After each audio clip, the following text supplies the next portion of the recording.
ಎಲ್ರಿಗೂ ನಮಸ್ಕಾರ. ಇವತ್ತು ನಾವು ಸೇರಿರೋದಕ್ಕೆ ಏನಕ್ಕೆ ಅಂದ್ರೆ ಇವತ್ತೊಂದು ಕೊಡಿಗೆಹಳ್ಳಿ ಗ್ರಾಮ ಪಂಚಾಯತಿಲಿ ಯಶವಂತಪುರ ಹೋಬಳಿಲಿ ಏನು ಒಂದು ಸಮಸ್ಯೆ ಇದೆ ಅಲ್ಲಿನ ಒಂದು ನಿವಾಸಿಗಳು ಆ ವಿಚಾರವಾಗಿ ಒಂದು ಮಾತಾಡೋಕ್ಕೆ ಇವತ್ತು ನಮ್ಮೊಂದಿಗೆ ನಮ್ಮ ಡಾಕ್ಟರ್ ಸತೀಶ್ ಕುಮಾರ್ ಸರ್ ಇದ್ದಾರೆ, ರಾಜ್ಯ ಸಂಘಟನಾ ಕಾರ್ಯದರ್ಶಿಗಳು, ಹಾಗೂ ನಮ್ಮ ಯಶವಂತಪುರ MLA ಆಸ್ಪಿರೆಂಟ್ ಮತ್ತು ನಮ್ಮ GBA ವೆಸ್ಟ್ ಝೋನ್ ಅಧ್ಯಕ್ಷರು ಅವರು ನಮ್ಮ ಜೊತೆಗಿದ್ದಾರೆ. ಮತ್ತೆ ಕೊಡಿಗೆಹಳ್ಳಿ ನಿವಾಸಿ ಮತ್ತು ಅಲ್ಲಿನ ಗ್ರಾಮ ಪಂಚಾಯತಿ ಸದಸ್ಯ ನಮ್ಮ ಅಭ್ಯರ್ಥಿಯಾದಂಥ ಜಾಧವ್ ಅವರಿದ್ದಾರೆ, ಅವ್ರಿಗೂ ನಮಸ್ಕಾರಗಳು. ಸೊ ಸತೀಶ್ ಸರ್ ಇದ್ರ ಬಗ್ಗೆ ಹೇಳಬೇಕು ಅಂತ ಕೇಳ್ಕೊಳ್ತೀನಿ. ಸ್ನೇಹಿತರೆ ನಮಸ್ಕಾರ. ಇದೀಗ ನವೀನ್ ಅವರು ಹೇಳಿದಾಗೆ ಏನು ಬೆಂಗಳೂರು ಉತ್ತರದಲ್ಲಿ ನಾಡಪ್ರಭು ಕೆಂಪೇಗೌಡ ಬಡಾವಣೆ ಏನು ಈ ಒಂದು ಬಡಾವಣೆಯನ್ನ 2008ರಲ್ಲಿ ಏನು BDA ಫಾರ್ಮ್ ಮಾಡಲಿಕ್ಕೆ ಮುಂದಾಗ್ತಾರೆ. ಆ ಒಂದು ಸಂದರ್ಭದ ಕೆಲವು ಘಟನಾವಳಿಗಳನ್ನ ನಾವು ತಮ್ಮ ಮುಂದೆ ತರೋದಕ್ಕೆ ಇಚ್ಛೆ ಪಡ್ತೇವೆ. ಪ್ರಮುಖವಾಗಿ ಈ ಬೆಂಗಳೂರು ನಗರದಲ್ಲಿ ಒಂದು ನಿವೇಶನ ತಗೋಬೇಕು, ಒಂದು ಮನೆ ಕಟ್ಟಬೇಕು ಅಂತ ಹೇಳಿ ಏನು ಜನಸಾಮಾನ್ಯರು ಆಸೆ ಪಟ್ಟು ಆ ಒಂದು ಅವರ ಜೀವನ ಪರ್ಯಂತ ಅವರ ಶ್ರಮಗಳನ್ನ ಹಾಕಿ ಉಳಿತಾಯ ಮಾಡಿದ ಹಣದಲ್ಲಿ ಒಂದು ಸೈಟ್ಗಳನ್ನ ತಗೊಂಡು ಮನೆಗಳನ್ನ ನಿರ್ಮಾಣ ಮಾಡಿ ಏನೋ ಬಾಡಿಗೆ ಬರಲಿ, ನಾವು ವಯಸ್ಸಾದ ಕಾಲಕ್ಕೆ ನಮ್ಮ ಇದಕ್ಕೆ ಒಂದು ನೆಲೆ ಇರಲಿ, ನನ್ನ ಮಕ್ಕಳಿಗೆ ಒಂದು ಆಧಾರ ಆಗ್ಲಿ ಅಂತಕ್ಕಂತ ಒಂದು ಗುರುತರವಾದ ಆಲೋಚನೆಯನ್ನ ಇಟ್ಕೊಂಡು ಏನು ನಿವಾಸಿಗಳು ಬಹುತೇಕ ಬೆಂಗಳೂರು ನಗರದಲ್ಲಿ ಜೀವಿಸಕ್ಕೆ ಬರೋರಿಗೆ ಒಂದು ಆಸೆ ಅಂತಕ್ಕಂಥದ್ದು ಇರ್ತದೆ. ಆದ್ರೆ ಈ ಆಸೆ ಹಿನ್ನೆಲೆಯಲ್ಲಿ ಏನು ಹೀಗೆ ಹೇಳಿದಾಗೆ ಯಶವಂತಪುರ ಹೋಬಳಿಯ ಕೊಡಿಗೆಹಳ್ಳಿ ಗ್ರಾಮ ಪಂಚಾಯತಿ ವ್ಯಾಪ್ತಿಯಲ್ಲಿ ಸರ್ವೆ ನಂಬರ್ ಕ್ಷಮಿಸಿ ಅದರಲ್ಲಿ ಆ ಕೊಡಿಗೆಹಳ್ಳಿ ಆ ಭಾಗದಲ್ಲಿ ಕೆಲವು ಬಡಾವಣೆಗಳು ಒಳಗೊಂಡಂತೆ ಸುಮಾರು ಒಂದು 1650 ನಿವೇಶನದಲ್ಲಿ ಈಗಾಗಲೇ ಮನೆಗಳನ್ನ ಕಟ್ಟಿದ್ದಾರೆ. ಆ ಮನೆಗಳನ್ನ ಕಟ್ಟಿ ಅದು BDA ಇದಕ್ಕೆ ಒಳಪಟ್ಟಿದೆ. ಅದನ್ನ ಬಿಡಿಸ್ಕೋಬೇಕೀಗ. ಅಂದ್ರೆ ಮನೆಗಳೆಲ್ಲ ಅಲ್ಲಿ ಕನ್ಸ್ಟ್ರಕ್ಷನ್ ಆಗಿ ಆಲ್ರೆಡಿ ವಾಸ ಇದ್ದಾರೆ. ಇದೀಗ ಅಲ್ಲಿ BDAಗೆ ಒಳಪಟ್ಟಿದೆ. ಆ BDA ಇದರಿಂದ ಅವರು ಏನು ಆ ಭೂ ಸ್ವಾಧೀನದಿಂದ ಕೈ ಬಿಡಿಸ್ಕೊಂಡು ಅದೇನು ಅಭಿವೃದ್ಧಿ ಶುಲ್ಕವನ್ನ BDAಗೆ ಕಟ್ಟಬೇಕೋ ಅದನ್ನ ನಾವು ಕಟ್ತೀವಿ, ನಮ್ಗೆ ಅದನ್ನ ಪರ್ಮನೆಂಟ್ ಆಗಿ ಬಿಡಿಸ್ಕೊಡಿ ಅಂತಕ್ಕಂಥದ್ದು ಅಲ್ಲಿನ ನಿವಾಸಿಗಳ ಒತ್ತಾಯ. ಆದ್ರೆ ಇದನ್ನೇ ಬಂಡವಾಳ ಮಾಡಿಕೊಂಡಿರತಕ್ಕಂತಹ ನಮ್ಮ ಯಶವಂತಪುರ ವಿಧಾನಸಭಾ ಕ್ಷೇತ್ರದ MLA ಅವರು 2008ರಲ್ಲಿ ಈ ಒಂದು ನಾಡಪ್ರಭು ಕೆಂಪೇಗೌಡ ಬಡಾವಣೆ ಅಂತಕ್ಕಂಥದ್ದು ಏನು ನೋಟಿಫಿಕೇಶನ್ ಆಗುತ್ತೆ ಅವತ್ತಿಂದ ಇವತ್ತಿನವರೆಗೂ ಇದೊಂಥರ ಚುನಾವಣಾ ದಾಳವನ್ನಾಗಿ ಮಾಡಿಕೊಂಡು ಆ ಒಂದು ನಿವೇಶನದಾರರ ಒಂದು ಭಾವನೆಗಳ ಜೊತೆ ಚೆಲ್ಲಾಟ ಆಡ್ತಕ್ಕಂಥ ಕೆಲಸಗಳನ್ನ ಮಾಡ್ತಾ ಇದ್ದಾರೆ. ಪ್ರಮುಖವಾಗಿ ಇವ್ರಿಗೆ ಯಾವಾಗ ಜನ ಬೆಂಬಲ ಬೇಕೋ ಆವಾಗ ಈ ಒಂದು ವಿಚಾರವನ್ನ ಮುಂದೆ ಮಾಡ್ತಕ್ಕಂಥದ್ದು, ಅವರ ಬೆಂಬಲವನ್ನ ಪಡೆದ ನಂತರ ಆ ಒಂದು ಕಾರ್ಯಸಿದ್ಧಿ ಅಂತ ಹೇಳ್ತಾರಲ್ಲ, ಕಾರ್ಯಸಿದ್ಧಿ ಅದೇನೋ ಕಾಲಿಡಿಬೇಕು ಅಂತ, ಆ ರೀತಿ ಪಾಪ ನಿವೇಶನದಾರರು ಏನು ಕೊಡಿಗೆಹಳ್ಳಿ ಅಕ್ಕಪಕ್ಕ ಎಲ್ಲ ಬಡಾವಣೆಗಳು ಅದರ ಸಂಪೂರ್ಣ ವಿವರಣೆಯನ್ನ ನಮ್ಮ ಶಶಿಧರ್ ಕೊಡ್ತಾರೆ. ಅವರ ಬೆಂಬಲವನ್ನ ತಗೊಳ್ತಕ್ಕಂಥದ್ದು, ಆಮೇಲೆ ಅವರ ನಡುನೀರಲ್ಲಿ ಕೈ ಬಿಡ್ತಕ್ಕಂಥದ್ದು, ಈ ಕೆಲಸಗಳನ್ನ ಏನು ST ಸೋಮಶೇಖರ್ ರವರು ನಿರಂತರವಾಗಿ ಮಾಡ್ಕೊಂಡು ಬಂದಿದ್ದಾರೆ. ಅದಕ್ಕೆ ನಾವು ಖಂಡನೆಯನ್ನ ವ್ಯಕ್ತಪಡಿಸ್ತೀವಿ. ಯಾಕಂತ ಹೇಳಿದ್ರೆ 2008ರಿಂದ ತಾವು ಸಹ 3-4 ಬಾರಿ MLA ಆಗಿದ್ದೀರಾ. ಅಂದ್ರೆ 26 ಆಯ್ತು. ಅದಾದ ನಂತರ 13ರಿಂದ ತಾವೇನು MLA ಆಗಿ ಅಲ್ಲಿ ಆಯ್ಕೆ ಆಗ್ತಿದ್ದೀರಾ. ಅಲ್ಲಿಂದ ನಿರಂತರವಾಗಿ ಪಾಪ ಜನಗಳಿಗೆ ಇದೊಂಥರ ಚಾಕ್ಲೇಟ್ ನ ತೋರಿಸ್ಬಿಟ್ಟು ಮಗುಗೆ ಆಸೆ ತೋರಿಸಿ ಸಮಾಧಾನ ಮಾಡೋದು, ಚಾಕ್ಲೇಟ್ ಅನ್ನ ಕೊಟ್ಟು ಆ ತರ ಚಾಕ್ಲೇಟ್ ಗಳನ್ನ ನಿರಂತರವಾಗಿ ಪಾಪ ಸೋಮಶೇಖರ್ ಅವರು ಕೊಟ್ಟು ತಗೊಂಡ್ ಬರ್ತಿದ್ದಾರೆ. ಇದು ನಮ್ ಗಮನಕ್ಕೆ ಬಂತು ನಮ್ಮ ಪಾರ್ಟಿ ಅವ್ರಿಗೆ. ಸರ್, ಈ ತರ ತುಂಬಾ ವರ್ಷದಿಂದ ಈ ತರ ಪೆಂಡಿಂಗ್ ಇದೆ, ನಮ್ಗೆ ಯಾವ್ದು ಒಂದು ಶಾಶ್ವತ ಪರಿಹಾರಗಳನ್ನ ಕೊಟ್ಟಿಲ್ಲ. ಮಾನ್ಯ ಶಾಸಕರ ಬಳಿ ನಾನು ಎಷ್ಟೋ ಸಾರಿ ಇದನ್ನ ಗಮನಕ್ಕೆ ತಂದಿದ್ದೀವಿ, ನಮ್ಗೇನು ಆಗಿಲ್ಲ, ಕೆಲಸ ಆಗಿಲ್ಲ ಅಂತಕ್ಕಂಥದ್ದು ಹೇಳ್ತಾರೆ. ಆದ್ರೆ ನಿಜಕ್ಕೂ ನಮ್ಗೆ ಇದು ಬೇಸರ ತರಿಸ್ತು. ಯಾಕಂತ ಹೇಳಿದ್ರೆ ತಾವು ಒಬ್ರು ಜನಪ್ರತಿನಿಧಿಯಾಗಿ ಅಲ್ಲಿನ ಅಷ್ಟು ನಿವಾಸಿಗಳು ಏನು 1650 ನಿವೇಶನದಲ್ಲಿ ಮನೆ ಕಟ್ಕೊಂಡಿರೋ ಸಾವಿರಾರು ಜನರ ಒಂದು ಅವರ ಒಂದು ಗೋಳನ್ನ ತಾವು ಕೇಳ್ತಾ ಇಲ್ವಲ್ಲ, ಅದು ನಮಗೆ ನಿಜವಾಗ್ಲೂ ಖಂಡನೆ ಮಾಡಬೇಕಾಗ್ತದೆ. ನಾವ್ ಹೇಳ್ತಕ್ಕಂಥದ್ದು ಮಾನ್ಯ ಶಾಸಕರು ಕೂಡಲೇ ಅವರಿಗೆ ಕಣ್ಣೋಡಿಸ್ತಕ್ಕಂಥದ್ದು, ತಾತ್ಕಾಲಿಕ ಪರಿಕ್ರಮಗಳನ್ನ ಕೊಡೋದಕ್ಕಿಂತ ಒಂದು ಶಾಶ್ವತ ಪರಿಹಾರ ಅವ್ರು ಏನ್ ಕೇಳ್ತಾ ಇದಾರೆ ಅದನ್ನ ಕೊಡಬೇಕು ಅಂತಕ್ಕಂಥದ್ದು ನಮ್ಮ ಆಗ್ರಹ. ಸೊ ಈ ವಿಚಾರವಾಗಿ ಹೆಚ್ಚಿನ ಮಾಹಿತಿಯನ್ನ ನಮ್ಮ ಬೆಂಗಳೂರು ನಗರ ಜಿಲ್ಲಾ ಸಂಘಟನಾ ಕಾರ್ಯದರ್ಶಿಯಾದಂತಹ ಶಶಿಧರ್ ಆರಾಧ್ಯರವರು ತಮ್ಮ ಗಮನಕ್ಕೆ ತರಲಿದ್ದಾರೆ. ನಮಸ್ಕಾರ ಬಂದಿದೆ. ಇದು ಯಶವಂತಪುರ ವಿಧಾನಸಭಾ ಕ್ಷೇತ್ರದಲ್ಲಿ ಕೊಡಗೇಹಳ್ಳಿ ಗ್ರಾಮ ಪಂಚಾಯತ್ಗೆ ಕೊಡಗೇಹಳ್ಳಿ ಗ್ರಾಮದ ಒಂದು ಅಧ್ವಾನದ ಸ್ಥಿತಿಯನ್ನು ನಾವು ನೋಡ್ತೇವೆ. ಯಾಕೆಂದ್ರೆ ಸುಮಾರು ನಮ್ಮ ಅಧ್ಯಕ್ಷರು ಹೇಳಿದಾಗೆ ಸುಮಾರು 1650 ನಿವೇಶನಗಳ ಜೊತೆಗೆ ಅದು ಆಗ್ಲೇ ಅಭಿವೃದ್ಧಿ ಪಡಿಸಿರ್ತಕ್ಕಂತಹ ಲೇಔಟ್ಗಳಾಗಿವೆ. ಆ ಲೇಔಟ್ಗಳಲ್ಲಿ ಸುಮಾರು 10ಕ್ಕಿಂತ ಹೆಚ್ಚು ಇದೇ ಗ್ರಾಮದ ಕೊಡಗೇಹಳ್ಳಿ ಗ್ರಾಮ ಮುನೇಶ್ವರ ಲೇಔಟ್, ವೆಂಕಟೇಶ್ವರ ಲೇಔಟ್, ಈಶ್ವರಿ ಬಡಾವಣೆ, ಮುನಿಕೃಷ್ಣ ಬಡಾವಣೆ, ಮದನಘಟ್ಟಮ್ಮ ಬಡಾವಣೆ, ಅಡವಿಯಪ್ಪ ಬಡಾವಣೆ, ಜಿಎಂ ಬಡಾವಣೆ, ಪಂಚಮುಖಿ ಲೇಔಟ್, ವಿನಾಯಕ ಲೇಔಟ್, ಅನಿಕೇತ್ ನಗರ, ಜ್ಞಾನಶಕ್ತಿ ನಗರ, ಸ್ಕಂದ ನಗರ ಬಡಾವಣೆಗಳು 2008ರಲ್ಲಿ ಭೂ ಸ್ವಾಧೀನಗೊಂಡಿದ್ದಂಥದ್ದು. ನಂತರದಲ್ಲಿ ಇವರು ಅಭಿವೃದ್ಧಿಯನ್ನು ಹಲವಾರು ಡಿಲೇ ಮಾಡಿರೋದಕ್ಕೋಸ್ಕರ ಇಲ್ಲಿ ಆಗ್ಲೇ ಮನೆಗಳನ್ನ ಆಲ್ರೆಡಿ ರೆವಿನ್ಯೂ ಸ್ಟೇಟ್ ಗಳಲ್ಲಿ ಕಟ್ಬಿಟ್ಟಿದ್ರು. ಕಟ್ಟಿರ್ತಕ್ಕಂಥವ್ರು ಯಾರು ಬಲಾಢ್ಯರಲ್ಲ, ಹಣ ಇರ್ತಕ್ಕಂಥವ್ರಲ್ಲ.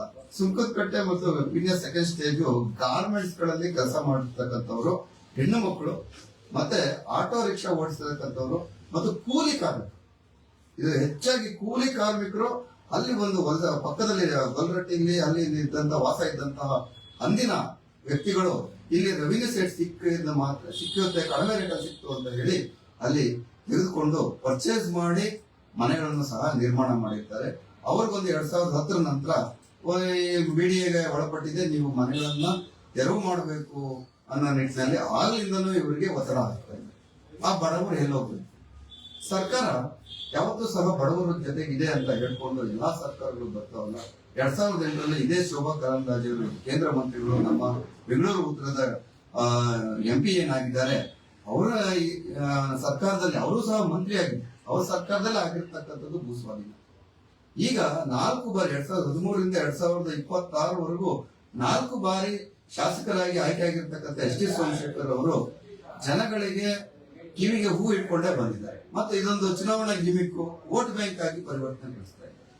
ದಯವಿಟ್ಟು ಇದನ್ನೆಲ್ಲ ಹೊರತುಪಡಿಸಿ ಅಲ್ಲಿ ಆಗಿರ್ತಕ್ಕಂತಹ ಅಧ್ವಾನಗಳಿಗೆ ಯಾರು ಜವಾಬ್ದಾರಿ ತಗೊಂಡು ಈಗ 25 ವರ್ಷಗಳ ಹಿಂದೆನೆ ಅಭಿವೃದ್ಧಿವಾಗಿರ್ತಕ್ಕಂತಹ ಈ ಲೇಔಟ್ಗಳಿಗೆ ಒಂದು ಮುಕ್ತಿ ಕೊಡಿಸಿ ಪರೋಭಿವೃದ್ಧಿ ಶುಲ್ಕ ಏನಾದರೂ ಇದ್ರೆ ಬಿಡಿಎ ಇದರಲ್ಲಿ ಅದನ್ನು ಕಟ್ಟಿಸಿಕೊಂಡು ನಿವೇಶನಗಳು ಮತ್ತು ಕಟ್ಟಡಗಳು ಏನಿದೆ ಅದನ್ನ ಭೂಸ್ವಾಧೀನದಿಂದ ಹೊರತುಪಡಿಸಿ ಹೊರಗೆ ಕಳಿಸಿ ಅವರಿಗೆ ಒಂದು ಮುಕ್ತಿ ಕೊಡಿ, ಆ ಜನಕ್ಕೆ ಒಂದು ಶಾಶ್ವತ ಪರಿಹಾರ ಕೊಡಿ ಅಂತ ನಾವು ಈ ಮೂಲಕ ಆಮ್ ಆದ್ಮಿ ಪಕ್ಷ ಒಂದು ನಿರಂತರವಾದ ಹೋರಾಟ ಮಾಡ್ತಾ ಇದೆ.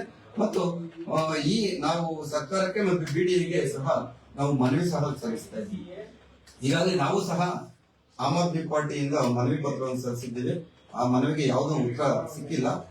ಬಟ್ ಏನಂದ್ರೆ ಶಾಸಕರು ಪದೇ ಸಭೆಗಳನ್ನು ಮಾಡೋದು, ಮುಖ್ಯಮಂತ್ರಿಗಳು ಇನ್ನೊಬ್ರು ಯಾವ್ದಾದ್ರು ಸಭೆಗಳಿಗೆ ಜನ ಬೇಕು ಅಂದಾಗ ಇಲ್ಲಿ ಸಭೆ ಮಾಡೋದು, ನಿಮ್ಗೆ ಇಲ್ಲಿ ಬಿಡಿಯಿಂದ ನಾವು ಹೊರತುಪಡಿಸ್ತೀವಿ, ಡಿನೋಟಿಫೈ ಮಾಡ್ಕೊಡ್ತೀವಿ ಅಂತ ಹೇಳಿ ಜನರನ್ನ ಸಾಗಿಸಿಕೊಂಡು ಆ ಸಭೆ ಮುಕ್ತಾಯ ನಂತರ ಅವರು ಕ್ಯಾರೆ ಅನ್ನದೆ ಈಗಾಗಲೇ 1.5 ತಿಂಗಳಾಯ್ತು. ಕಳೆದ 27ನೇ ತಾರೀಕು ಮುಖ್ಯಮಂತ್ರಿಗಳು ಬರ್ತಾರೆ ಅಂತ ಹೇಳಿ ದೊಡ್ಡ ಸಭೆ ಮಾಡಿ 15 ಲಕ್ಷ ಸಸಿಗಳು ನಡೆಯುವಂತ ನಿಟ್ಟಿನಲ್ಲಿ ಜನ ಸೇರಿಸಿದ್ರು. ಜನ ಇಲ್ಲಿಂದಲೂ ಸಹ ಸುಮಾರು 5,000 ರಿಂದ 6,000 ಜನ ನಿವೇಶನದಾರರು ಮತ್ತು ಕಟ್ಟಡ ಮಾಲೀಕರು ಅಲ್ಲಿ ಸಭೆಗೆ ಸೇರ್ಕೊಂಡಿದ್ರು. ನಮ್ಗೇನೋ ಸಿಗುತ್ತೆ ಕಾಯಕಲ್ಪ ಅಂತ. ಅವ್ರ ಕಾಯಕಲ್ಪ ಏನು ಸಿಗ್ಲಿಲ್ಲ. ಮುಖ್ಯಮಂತ್ರಿಗಳು ಮಾತಾಡಿದ್ರು, ಉಪಮುಖ್ಯಮಂತ್ರಿಗಳು ಮಾತಾಡಿದ್ರು, ನಂತರ ನಮ್ಮ ಹ್ಯಾರಿಸ್ ಅವರ ಬಿಡಿ ಅಧ್ಯಕ್ಷರು ಮಾತಾಡಿದ್ರು, ನನ್ನ ಶಾಸಕರು ಸಹ ಮಾತಾಡ್ಕೊಂಡು ಹೊರಟರು. ಶಾಸಕರೇ, ನೀವು ಬೆಳಗ್ಗೆ ಆದ್ರೆ ಶಿವಕುಮಾರ್ ಮನೆಯಲ್ಲಿ ಇರ್ತೀರ, ರಾತ್ರಿ ಆದ್ರೆ ಸಿದ್ದರಾಮಯ್ಯ ಮನೆಯಲ್ಲಿ ಇರ್ತೀರ. ನೆನ್ನೆನ ಮನೆಯಲ್ಲೂ ಸಹ ಬಿಡಿಎ ಅಧ್ಯಕ್ಷರೇ ನೆನ್ನೆ ಹ್ಯಾರಿಸ್ ಅವ್ರ ಮನೆಯಲ್ಲಿ ಇದ್ರಿ. ಇದಕ್ಕೊಂದು ಶಾಶ್ವತ ಪರಿಹಾರ ಕೊಡೋದಕ್ಕೆ ನಿಮಗೆ ಸಾಧ್ಯ ಆಗ್ತಾ ಇಲ್ವಾ? ಇಲ್ಲ ಕೇವಲ ಎಲ್ಲರೂ ಮಕ್ಕಳ ಟೋಪಿ ಹಾಕುವ ನಿಟ್ಟಿನಲ್ಲಿ ನೀವು ಹೊರಟಿದ್ದೀರಾ? ಜನಗಳು ಎಷ್ಟು ದಿನ ಅಂತ ಈ ಭಯದಲ್ಲೇ ಇರಬೇಕು. ನೀವು ಪರ್ಯಾಯ ಒಂದು ಇದಕ್ಕೆ ಅಪ್ಲೈ ಮಾಡ್ಕೊಳ್ಳಿ ಅಂತ ಹೇಳ್ತೀರಾ ನಿವೇಶನಗಳು. ಹಾಗಾದ್ರೆ 3 ರಿಂದ 4 ಫ್ಲೋರ್ ಕಟ್ಟಿದಾರಲ್ಲ, ಸುಮಾರು 1,50 ಲಕ್ಷದಿಂದ 1 ಕೋಟಿ ವಿನಿಯೋಗಿಸಿದಾರಲ್ಲ, ಸಾಲ ಸೋಲ ಮಾಡಿದಾರಲ್ಲ, ಅವ್ರ ಗತಿ ಏನ್ ಸ್ವಾಮಿ? ಏನ್ ಮಾಡ್ಬೇಕು ಅಂದ್ರೆ ಬಿಡಿ ಇರೋದು ನಿವೇಶನ ಕೊಡೋದಕ್ಕೆ ತಾನೆ. ಪರೋಭಿವೃದ್ಧಿ ತಗೊಳ್ಳಿ, ಶುಲ್ಕ ಕಟ್ಟಿಸ್ಕೊಂಡು ನೋಟಿಫಿಕೇಶನ್ ಇಂದ ಹೊರಗೆ ಕಳಿಸಿ. ಸಾಕಷ್ಟು ಈಗ ನೀವು ತುರಳಿ ಫಾರೆಸ್ಟ್ ಬಫರ್ ಝೋನ್ ಸಹ 1500 ಸೈಟ್ಗಳನ್ನ, ಅದರಲ್ಲಿ 1000 ಸೈಟ್ಗಳನ್ನ ಕೈ ಬಿಟ್ಟಿದ್ದೀರಾ. ಹಾಗೇನೆ ಈ ಬಡವರಿಗೋಸ್ಕರ ಬಿಡಿ ಅಂತ ನಾನು ನಿಮ್ಮ ಮೂಲಕ ಪ್ರಾರ್ಥಿಸ್ತಾ ಇದ್ದೀನಿ, ಕೋರ್ಕೊಳ್ತಾ ಇದ್ದೀನಿ. ದಯವಿಟ್ಟು ಮುಂದಿನ ದಿನಗಳಲ್ಲಾದ್ರೂ ಇದಕ್ಕೆ ಅಗತ್ಯ ಕ್ರಮ ಕೈಗೊಳ್ಳಿ ಬಿಡಿಯದವರೇ, ಹಾಗೂ ನಮ್ಮ ಮುಖ್ಯಮಂತ್ರಿಗಳಾದಂತಹ ಶಿವಕುಮಾರ್ ಅವರೇ ಇದ್ರ ಬಗ್ಗೆ ಗಮನ ಹರಿಸಿ ಅಂತ ನಿಮ್ಮ ಮೂಲಕ ಮನವಿ ಮಾಡ್ತಾ ಇದ್ದೀನಿ. ನಮ್ಮ ನರೇಂದ್ರ ಜಾಧವ್ ಅವರು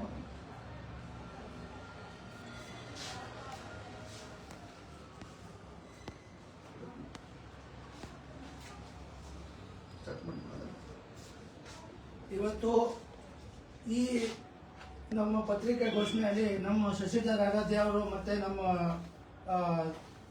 ಸರೆಲ್ಲ ಅಧ್ಯಕ್ಷರು ನಾವೆಲ್ಲ ಈ ವಿಚಾರಕ್ಕೆ ನಾನೇ ಇದನ್ನೆಲ್ಲ ಮುಂದೆ ತಂದು ಈ ನಮ್ಮ ಕೊಡಗಳ್ಳಿ ಗ್ರಾಮದಲ್ಲಿ ನಾನು ಕೂಡ 2008 ನಾನು ಕೂಡ ಮನೆ ಕಟ್ಟಿದ್ದೀನಿ. ಸೊ ಅಲ್ಲಿಂದ ನಾನು 16 ವರ್ಷದಿಂದ ಅಲ್ಲೇ ವಾಸ ಇದ್ದೀವಿ. ಈ ವಿಷಯ ಎಷ್ಟೋ ಜನ ಮುಖ್ಯಮಂತ್ರಿ ಆದ್ರು, ಎಷ್ಟು ಜನ MLA ಆದ್ರು, ಬರೀ ಎಲ್ಲ ಆಶ್ವಾಸನೆ ಕೊಟ್ಕೊಂಡು ಬರ್ತಾ ಇದ್ದಾರೆ ಹೊರತು ಇಲ್ಲಿನ ಮತದಾರರು ಕೂಡ ಅವ್ರಿಗೆ ನಂಬಿ ಮತದಾನ ಮಾಡ್ತಾರೆ. ಪ್ರತಿ ಸಲ ಏನೋ ಒಂದು ಗಿಮಿಕ್ ಮಾಡ್ಬಿಟ್ಟು ಈ ಕಾಂಗ್ರೆಸ್ ಆಗ್ಲಿ, ಬಿಜೆಪಿ ಆಗ್ಲಿ, JDS ಆಗ್ಲಿ, ಈ 3 ಪಕ್ಷಗಳು ಅಲ್ಲಿ ದುಡ್ಡನ್ನ ಚೆಲ್ಲಾಟ ಆಡ್ತಾರೆ. ಇವ್ರಿಗೆಲ್ಲ ಈ ವಿಚಾರದಲ್ಲಿ ಯಾವತ್ತೂ ಕೂಡ ಮಾತಾಡಲ್ಲ. ಸೊ ಇವಾಗ ನಾವು ಇದಕ್ಕೆ ಒಂದು ಹತ್ರ ತರಬೇಕು, ಏನೋ ಒಂದು ಪರಿಹಾರ ನಮಗೆ ಸಿಗ್ಲೇಬೇಕು. ಯಾಕಂದ್ರೆ ನಂದು ಕೂಡ ಮನೆ ಅಲ್ಲೇ ಇದೆ, ನಾನು ಕೂಡ ಕೊಡಗಳ್ಳಿಯಲ್ಲಿ ವಾಸ ಮಾಡ್ತಾ ಇದ್ದೀನಿ. ನಾನು ನೋಡ್ತಾ ಇದ್ದೀನಿ ಪಕ್ಷಗಳು ಬರ್ತಾನೆ ಇದೆ. ನಮ್ಮ ಇಲೆಕ್ಷನ್ಗಳು ಯಾವ್ಯಾವ ಬಂದಾಗ ಅಲ್ಲಿಂದ ಸ್ಥಳೀಯ ಕೂಡ MLA ಜೊತೆ ಸೇರ್ಕೊಂಡು ಇವಾಗ ಇದಕ್ಕೆಲ್ಲ ಸಂಘಗಳು ಮಾಡಿ, ಇನ್ನು ಸಂಘಗಳಿಗೆ ಯಾವ್ಯಾವ ದುಡ್ಡು ವಸೂಲು ಮಾಡಿ, ಈ ಜನಗಳಿಗೆ ಯಾವ ಲಾಯರ್ ಹತ್ರ ಹೋಗ್ಬೇಕು, ಬಿಡಿಯೋಗೆ ಲೆಟರ್ ಕೊಡ್ಬೇಕು ಅಂತ ಎಷ್ಟೊಂದು ನಾನು ಕೇಳಿ ಸಾಕಾಯ್ತು. ನಾನು 12-15 ಸಾವಿರ ರೂಪಾಯಿ ಖರ್ಚು ಮಾಡ್ಕೊಂಡಿದ್ದೀನಿ. ದಯವಿಟ್ಟು ಈ ಸೋಮಶೇಖರ್ ಅವ್ರಿಗೆ ನಾನು ನೇರವಾಗಿ ಹೇಳ್ತಾ ಇದ್ದೀನಿ ಅಂದ್ರೆ, ಕ್ಷಮೆ, ನೀವು ಮೊನ್ನೆ ಸಭೆಯಲ್ಲಿ ಏನಂತ ಹೇಳಿದ್ರಿ, ಜನ ಸೇರಿದ್ರು, ನೀವು ಸ್ಕೂಲಲ್ಲಿ ಸಭೆ ಮಾಡುವಾಗ ನೀವು ಏನ್ ಆಶ್ವಾಸನೆ ಕೊಟ್ಟಿದ್ದೀರಿ ಅಂದ್ರೆ, ಈ ಲೆಟರ್ ನಿಮ್ಮ ಲೆಟರ್ ನಿಮ್ಗೆ ತೋರಿಸ್ತಾ ಇದ್ದೀನಿ. ಇವತ್ತು 1.5 ತಿಂಗಳು ಆಗಿದೆ ಸೋಮಶೇಖರ್ ಅವರೇ. ನೀವು ಈ ಲೆಟರ್ ಕೊಡುವಾಗ ಅಲ್ಲಿ ಒಬ್ರಿಗೆ ನೀವು ಮಾತಾಡಕ್ಕೆ ಬಿಡ್ಲಿಲ್ಲ. ಆ ಸಭೆಯಲ್ಲಿ ನೀವೇ ಮಾತಾಡಿದ್ರಿ, ನಾನು ಕೂಡ ಕೇಳ್ಕೊಂಡಿದ್ದೆ ಆ ವಿಷಯನ. ಆದ್ರೆ ನೀವೇನಂತ ಹೇಳಿದ್ರಿ, ನಾನು ಇರುವವರೆಗೂ ಇದನ್ನ ನಾನು ಏನು ಮಾಡೋಕ್ಕೂ ಬಿಡಲ್ಲ. ಆದರೆ ನೀವು ಇವತ್ತು ಇರ್ತೀರಾ, ನಾಳೆ ಎಲ್ಲಿ ಇರ್ತೀರಾ, ನೀವು ಯಾವ ಪಕ್ಷದಲ್ಲಿ ಇದ್ದೀರಿ ಅಂತ ನಮ್ಗೆ ಗೊಂದಲ ಆಗಿದೆ. ಇವತ್ತು ನಾವೇ ಕೊಡಗೇರಿ ಮತದಾರ ಆಗಿ ನನಗೆ ಕೂಡ ಗೊಂದಲ ಆಗಿದೆ. ಸೋಮಶೇಖರ್ ಅವರು ಎಲ್ಲಿ ಇದ್ದಾರೆ, ಯಾವ ಪಕ್ಷದಲ್ಲಿ MLA ಇದ್ದಾರೆ ಅಂತಾನೆ ಗೊತ್ತಿಲ್ಲ ನಮ್ಗೆ. ಸೊ ಈ ವಿಚಾರ ಇವಾಗ ನಾವು ಕೊಡಗೇರಿ ವಿಚಾರ ಬಗ್ಗೆ ಈ 1600 ಜನದ್ದು ಮನೆಗಳು ನೀವು BDO ಕಡೆಯಿಂದ ನಮ್ಗೆ ಪರಿಹಾರ ಕೊಡಿಸ್ಲೇಬೇಕು. ಕೊಡಿಸ್ಲಿಲ್ಲ ಅಂದ್ರೆ ನಾವು ಈ ಸತಿ ಬರೋ ಇಲೆಕ್ಷನ್ಗಳಿಗೆ ನಾವು ಯಾವ ರೀತಿ ಗೊಂದಲನ ತರ್ತೀವಿ. ನೀವು ಕುಕ್ಕರ್ಗೆ ಈ ಸತಿ ನಿಮ್ಗೆ ಕುಕ್ಕರ್ ನೀವು ಕೊಟ್ರೆ ಯಾರು ಓಟ್ ಹಾಕಲ್ಲ, ನೀವು ತವಾ ಕೊಟ್ರೆ ಯಾರು ಓಟ್ ಹಾಕಲ್ಲ. ಸೋಮಶೇಖರ್ ಅವರೇ, ನಾನು ನೋಡಿ ಸಾಕಾಗಿದೆ. ಯಾರು ನಿಮ್ಮ ಕೊಡಗಲ್ಲಿ ಯಾರು ಒಬ್ರು ಮಾತಾಡಕ್ಕೆ ನಿಮ್ ಮುಂದೆ ತಯಾರಾಗಿಲ್ಲ. ನಾವು ಆಮ್ ಆದ್ಮಿ ಪಕ್ಷದಿಂದ ಪೂರ್ತಿ ನಮ್ಮ ತಂಡ ನಮ್ಮ ಕೊಡಗಲ್ಲಿ ಪರವಾಗಿ ಹೋರಾಟಕ್ಕೆ ಕೂಡ ನಾವು ರೆಡಿ ಆಗಿರ್ತೀವಿ. ನಮಸ್ಕಾರ.